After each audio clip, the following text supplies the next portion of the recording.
Hello ma'am. Hello sir. Ma'am मेरा question आपसे ये है कि कॉलेज के साथ साथ में सिविल सर्विसेज की तैयारी कैसे की जा सकती है? अगर आपने अपना मन बना लिया है कॉलेज के बिगिनिंग से कि आपको ये सिविल सर्विसेज ही करना है, तो I think it's a good time to start focusing on your basic knowledge, है ना।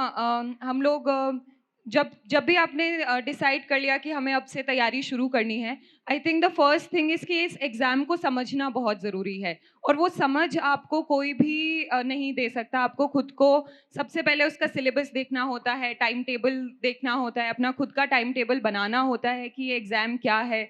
तो सबसे पहले तो मैं ये बोलूँगी कि जो भी तैयारी शुरू करना चाहते हैं, एटलीस्ट एक बार पूरा देखने से स्टार्ट करें कि इसमें कितने स्टेजेस होते हैं, प्रीलिम्स में कौन से पेपर्स आते हैं, मेंस के अंदर कौन से पेपर्स आते हैं। और उसके बाद में जब एक बार आपने पूरा समझ लिया है कि ये एग्ज़ाम है, ये इसका क्राइटेरिया है, ये इसका सिलेबस है, उसके बाद थोड़ा-सा स्ट्रैटेजिकली आप तैयारी स्टार्ट कर सकते हैं। क्या होता है कि कॉलेज टाइम पे हम लोग बहुत ज़्यादा डायरेक्शनलेस होते हैं। जब मैंने भी तैयारी स्टार्ट की थी, तो मुझे ऐसा लगता है कि इसमें तो कुछ भी पूछा जा सकता है। इस एग्ज़ाम की कोई क्या तैयारी करे? It's is extremely directionless and उस चीज़ की वजह से हम नर्वस भी हो जाते हैं। लेकिन जैसे-जैसे हम तैयारी करते हैं, वैसे-वैसे रियलाइज़ होता है कि ऐसा नहीं है कि कुछ भी पूछा जा सकता है। यूपीएससी ने बाकायदा सिलेबस दिया है, उसमें प्रीवियस ईयर क्वेश्चंस है, तो पहले ही उसको ओरिएंट कर सकते हैं।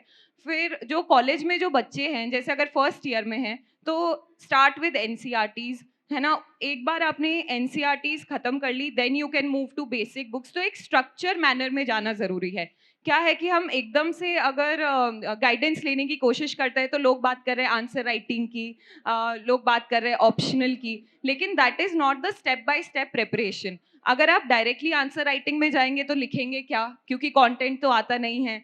You don't know how to structure. So it is very important जब आप कॉलेज में हैं कि स्टेप बाय स्टेप तरीके से आपको तैयारी करनी है।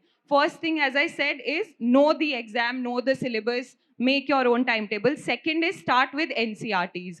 कॉलेज में बहुत टाइम मिलता है, आप कॉलेज के साथ में you can begin with your NCERTs, your basic subjects.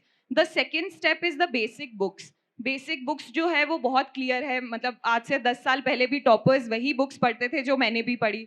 2010 में भी लक्ष्मीकांत पॉलिटी के लिए पढ़ी जाती थी, मॉडर्न हिस्ट्री के लिए मॉडर्न की बुक पढ़ी जाती थी, तो वो बुक सेम है और वो बुक्स सब जगह अवेलेबल हैं।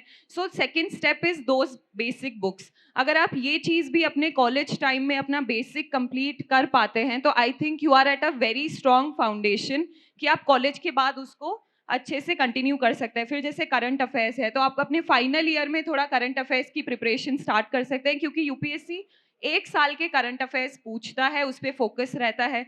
तो फाइनल उसमें आप करंट अफेयर्स कर सकते हैं। एक बार आपका बेसिक कंटेंट प्रिपेयर हो गया, then you can go for attempting the test papers and writing the answers. तो स्टेप बाय स्टेप करेंगे तो कभी भी कंफ्यूजन और डायरेक्शनलेस फील नहीं होगा। एक ही बार में अगर आपने अपने आप पे बहुत ज़्यादा बोझ डाल दिया कि ये भी करना है, वो भी करना है, तो आप हमेशा कन्फ्यूज़्ड घूमेंगे।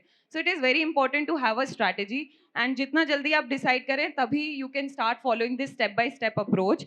और इसी के साथ, क्योंकि कॉलेज का सवाल है, तो one thing I want to say कि कॉलेज पे भी ध्यान देना चाहिए। आई हैव दिस एक्सपीरियंस कि जब मैं कॉलेज में थी, मुझे कॉलेज में भी बहुत सीखने को मिला। मैंने अपनी पर्सनैलिटी को बहुत ग्रूम किया। I took part in a lot of extra curricular activities also.